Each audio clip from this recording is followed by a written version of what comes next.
नमस्कार दोस्तों, आपका स्वागत है Ram study of science channel में। और आज हम बात कर रहे हैं अम्ल के टॉपिक के बारे में। इससे पहले हमने एनसीईआरटी में जो पहला पार्ट है उसके लगभग 5 क्लास ली हैं और रासायनिक अभिक्रिया एवं समीकरण की। आज हमारा नया सेशन शुरू होगा जो अम्ल से।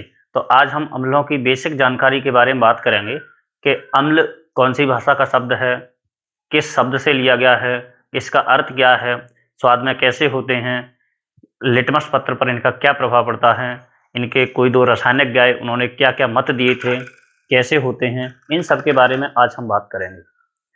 तो वीडियो को लाइक करें और जल्दी से जल्दी शेयर करें। तो देखिए, जो हमारा अम्ल है वो अम्ल एसिड शब्द से बना है और यह लैटिन शब्द है। इसका अर्थ होता है खट्टा। और ये अम्ल स्वाद में होते हैं कैसे, खट्टे होते हैं।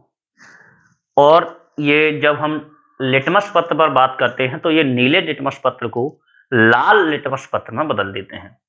अगर मैं इसके एक शॉर्ट ट्रिक के बारे में बात करें तो मैं आपको एक नाम दे देता हूं, अनिल। अनिल नाम से आप समझ जाना, आ से अम्ल नीले लिटमस पत्र को कैसा कर देते हैं, लाल कर देते हैं।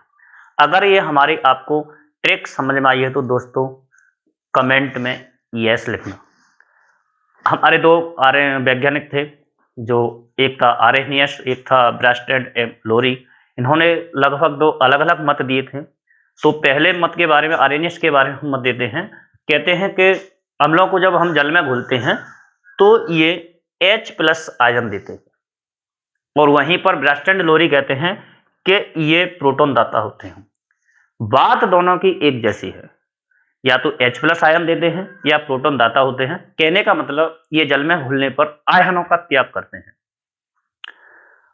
जो अम्ल होते हैं, अच्छे एवं प्रबल अम्ल होते हैं, वे विद्युत का स्वचालक करते हैं।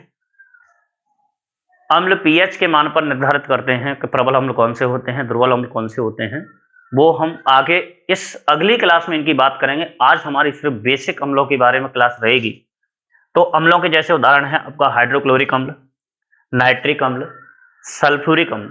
सल्फ्यूरिक अम्ल को हम रसायनों का राजा बोलते हैं क्योंकि इसका उपयोग हम कई जगहों पर करते हैं।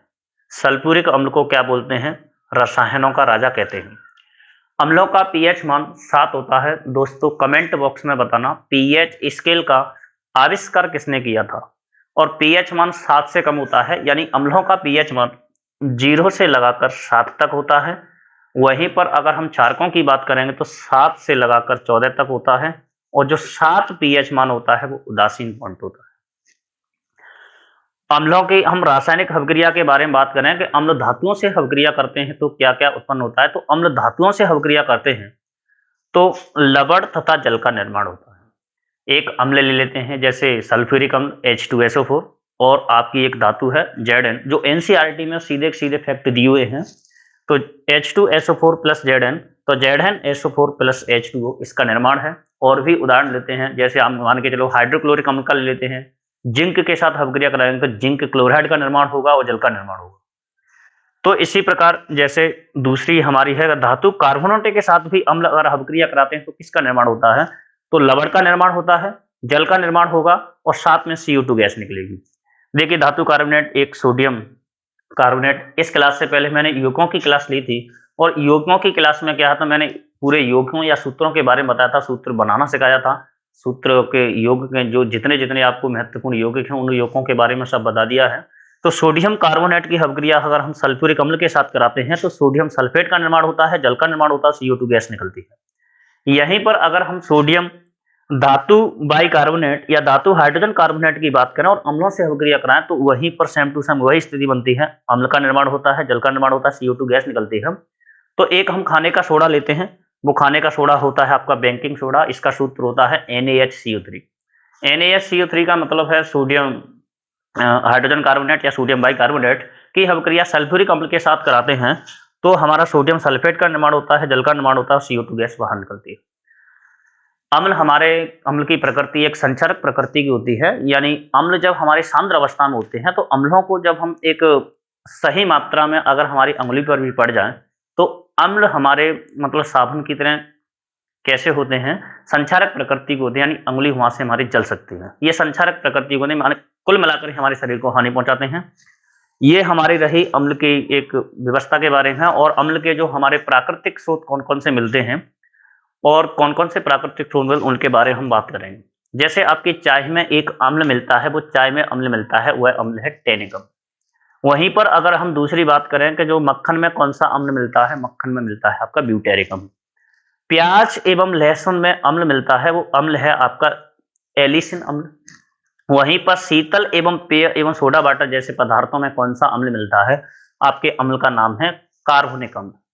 इसी प्रकार जैसे सिरका में आपका एसिटिक अम्ल मिलता है, और यह एसिटिक अम्ल 3-4% पर जम जाता है, जिसे सिरका के नाम से जानते हैं, जिसे हम ग्लेशियल एसिडिक के नाम से भी जाना जाता है।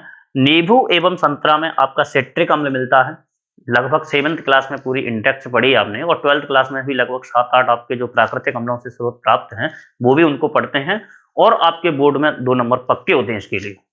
दही एवं दूध, जैसे दही एवं दूध में कौन सा अम्ल मिलता है, तो दही एवं दूध में आपका लैक्टिक अम्ल मिलता है। सेब में आपका मैलिक अम्ल मिलता है। अगर गेहूं में आपका ग्लूटेमिक अम्ल मिलता है। वहीं पर इमली एवं अंगूर में आपका टार्ट्रिक अम्ल मिलता है। चींटी के डंक में आपका फॉर्मिक अम्ल मिलता है। और अगर हम मधुमक्खी के डंक की बात करें तो फॉर्मिक अम्ल या मेथिनोइक अम्ल उसमें भी मिलता है मधुमक्खी के। और फिटकरी एवं सोरे में आपका नाइट्रिक अम्ल मिलता है। हरा कशीश एवं सल्फ्यूरिक अम्ल में आपका हरा कशीश एवं में सल्फ्यूरिक अम्ल मिलता है। तो दोस्तों कमेंट बॉक्स में बताना कि स्याही के धब्बों को हटाने के लिए, किसके, स्याही के धब्बों को हटाने के लिए किसका उपयोग करते हैं। स्याही के धब्बों को हटाने के लिए किस अम्ल का प्रयोग करते हैं। आपके मैं एक और बात बताऊं कि जैसे आपके नारियल है, तो नारियल के तेल में कौन सा अम्ल मिलता है। नारियल के तेल में आपका एक अम्ल मिलता है, वह तेल है आपका नारियल का तेल, और इसमें अम्ल मिलता है आपका लॉरिक अम्ल। कौन सा मिलता है, लॉरिक अम्ल।